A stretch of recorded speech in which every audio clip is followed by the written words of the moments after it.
Marques. Senhor presidente, como havia dito antes, muitas vezes coisas que a gente vota aqui, enfim, são coisas que não fazem sentido para a sociedade e às vezes eu digo para a sociedade que também não faz sentido para mim. Esse é um dos votos, né? E nós vamos votar pela derrubada desse veto e acredito que a base, né, precisa ter responsabilidade com a cidade.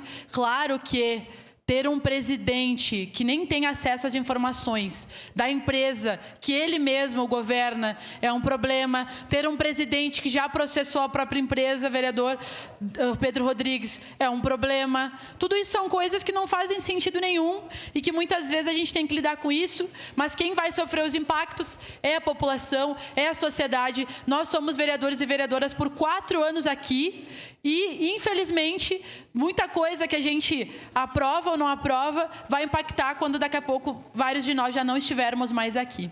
Então, queria chamar a atenção para isso. E também queria reforçar o que eu disse antes, que a gente tem muitas vezes aqui, e aí eu queria que até o vereador Daniel Santos estivesse aqui presente. Porque não dá para ser clichê isso que a gente fala. Por que ele se sente no direito de falar para a vereadora Estela que ela tinha que fumar para se acalmar? Vereadores, presidente, tem vários vereadores aqui que fumam, eu nunca ouvi ele falando isso para um vereador. Por que ele acha que tem o direito de falar isso para uma vereadora?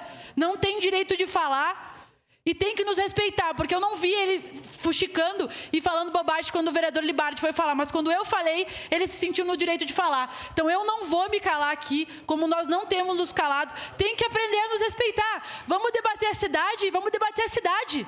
Não precisa atacar nenhuma vereadora pessoalmente para debater a cidade.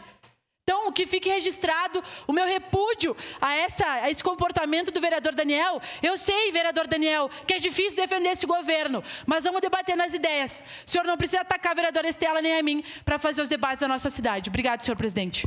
Em declaração de voto, vereador Lucas Carente.